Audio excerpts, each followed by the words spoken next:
12,000 doctors now across the country are calling on the FDA to put a cancer warning label on all cheese products. Dr. Deborah Wilson with the Feathers Foundation and Circle L Ranch is sounding the alarm. The alarm is about the risk of eating particularly cheese. She's one of 12,000 doctors trying to get the FDA's attention when it comes to cheese products. That is associated with a higher risk of not only getting breast cancer, but dying of breast cancer if you have breast cancer. Is particularly American cheese, cheddar cheese, and cream cheese. I wouldn't eat it. Breast cancer remains one of the leading causes of death in women, and now we're learning that this may play a role in that. This Breast Cancer Awareness Month, a group of more than 12,000 doctors is sounding the alarm about a new risk. This is a concern for every woman, not just someone who's had a diagnosis. That concern, cheese. Doctors say the high-fat dairy product contains high levels of estrogen, which research shows can lead to increased risk of both diagnosis and death from breast cancer. One study showing women who consumed the most cheese had a 53% higher risk of getting the disease. That's why the Physicians Committee for Responsible Medicine is urging the FDA to put cancer warning labels like this on cheese. There's enough evidence here to ask or suggest that women should go ahead and pass on the cheese. The committee issued this petition to the FDA on October 3rd.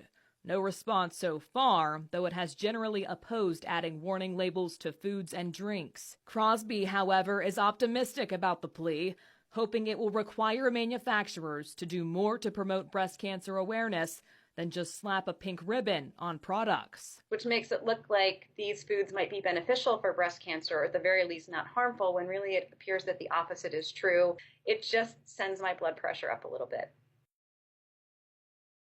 Cheese is very high in calories. It's very high in fat, 70% fat, 70. And most of that fat is in the form called saturated fat. That's the fat that raises your cholesterol and is linked to Alzheimer's disease. You know, cheese averages 60 to 70% fat. When you take, 2 gallons of milk and concentrate it down to a pound of cheese, you got all of those morphine-like reward compounds concentrated in that cheese. And yeah, when people eat it, they're like, this is awesome. It's a perversion of what nature intended, and it's making people eat this artery-clogging, disease-causing stuff. When an adult human ingests something that starts to make our cells want to try and grow, our cells really can't grow. But what they can do is become tumors. And some of those tumors can end up being cancers. And that's one of the reasons that you see that dairy foods are associated with cancer growth. Cheese seems to be addicting.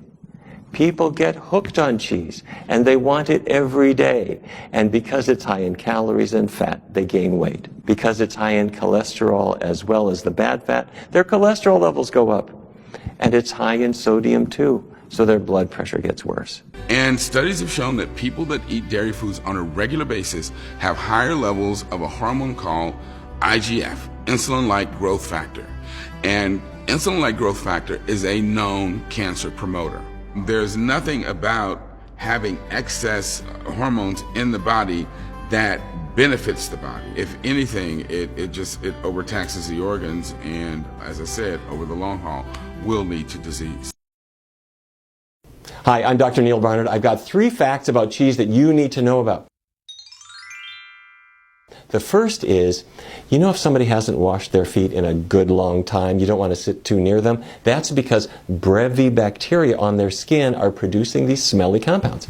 Well, those very same bacteria are used to produce Munster and Limburger and other stinky cheeses. Brevibacteria, stinky feet, stinky cheese. Second thing, bacteria in your digestive tract make something called butyric acid.